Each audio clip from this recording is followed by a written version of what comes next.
Shalom. First and foremost, I'd like to give all glory, honor, and praises to Yahweh Bashim Yahweh Shai. Double honors to the apostle elders, a great millstone who rule well. And salutations to all you brothers out there pushing this word in love, truth, sincerity, and humility. Once again, it's the brother Shatir from the Chicago camp coming back to you with what I hope is another quick and edifying sit down. And I saw this on a Facebook feed, but it's from Instagram. And it just popped out because it was very interesting.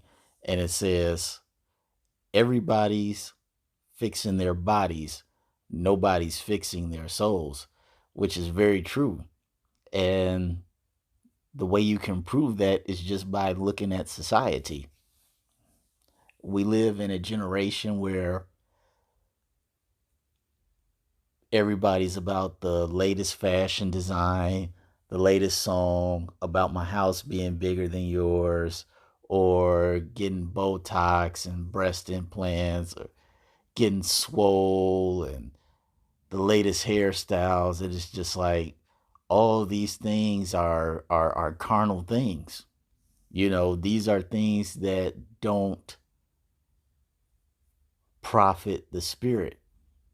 Okay, everybody's mind is geared toward not just the body, but just worldly things. And you know, this is what I was thinking about once I just so happened to scroll across uh this quote that whoever this Zoe official is. And that's the world that we have today, where everybody is not just on the body, but everybody's just focused on pure carnal things. And when you go to the scripture, okay, the scripture clearly states that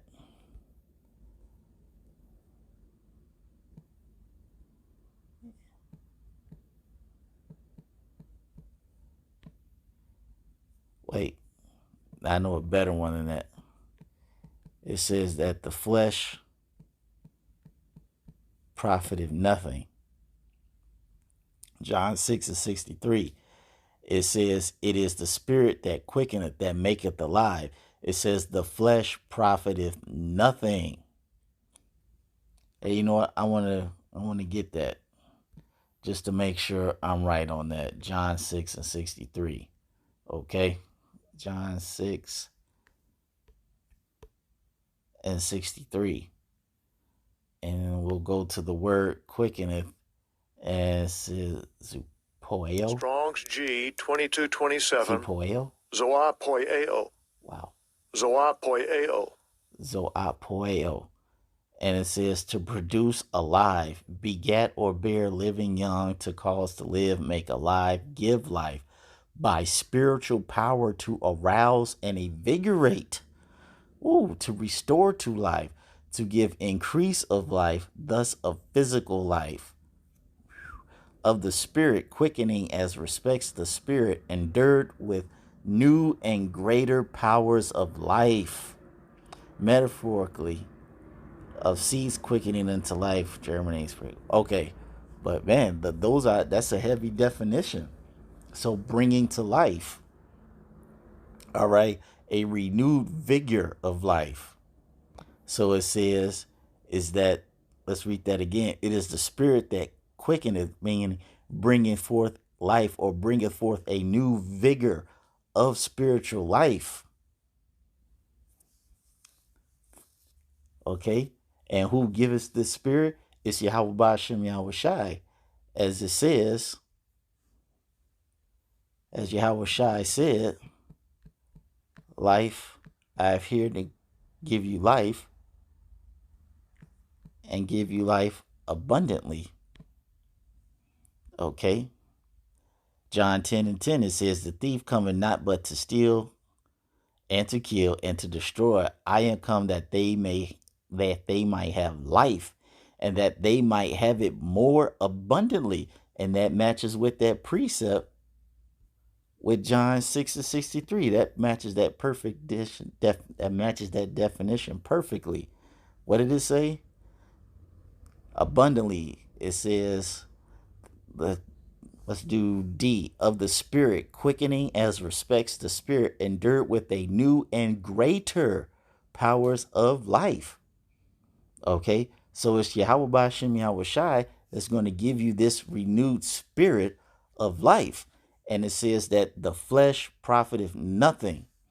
Okay, it says the words that I speak unto you, they are spirit and they are life.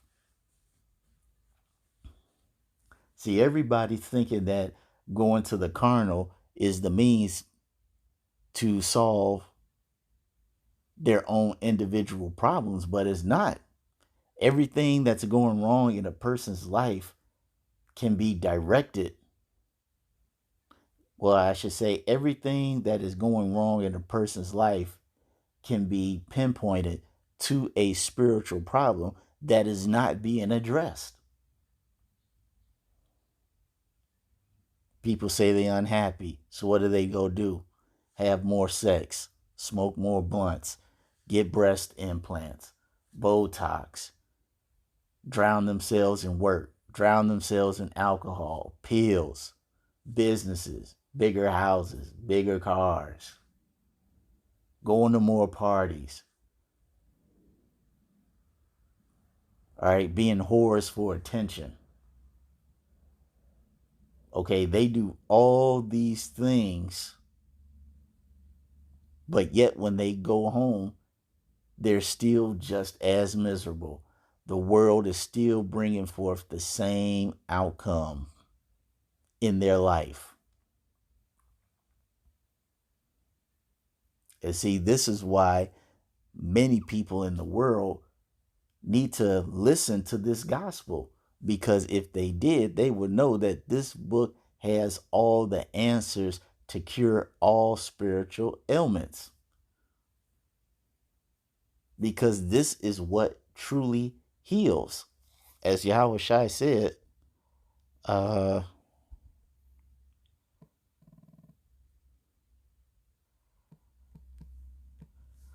mm, I, I might be thinking of the wrong one, so let me let me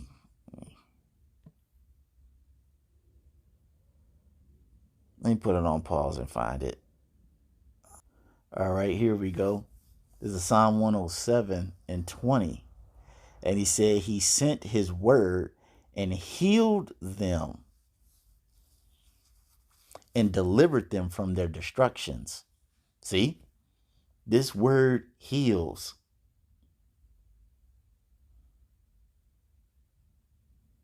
This word heals all the ailments that the spirit goes through in this journey that we call life.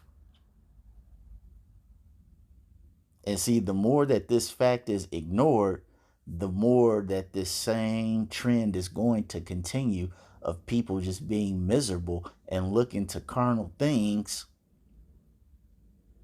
to fill that gap. Because I believe there was something else in, I believe it was, what was it, Psalm 147? Yeah, Psalm 147 and 3.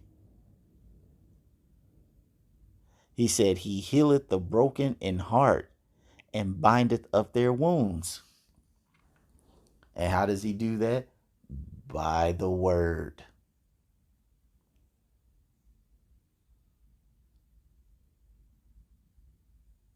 See, it's this word that heals.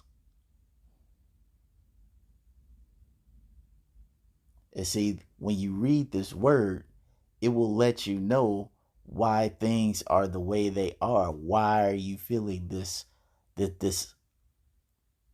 deep void of unhappiness? Because you have many people in this world who are unhappy. They're not satisfied with life. They might have some type of success or notoriety or fame, but at the end of the day, when they truly look in the mirror and do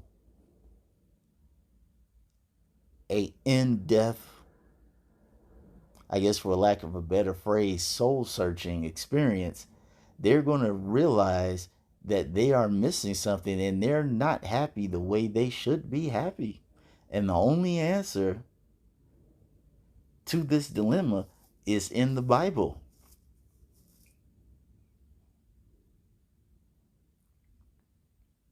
For those of you all who are suffering and looking toward this carnal stuff to be happy, it's not going to work. You have to humble yourself and examine. The scripture says to examine thyself daily.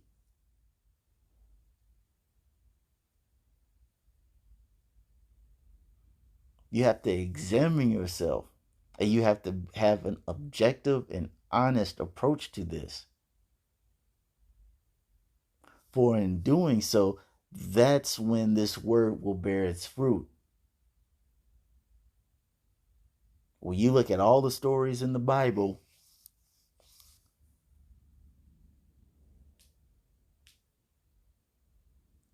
true change came when the Israelites realized they went off spiritually. And when that spirituality, well, when that aspect of the spirit was acknowledged and corrected, that's when the healing came. So that's all I wanted to say on this. I hope you all were edified. Until the next time, we're going to say Shalom.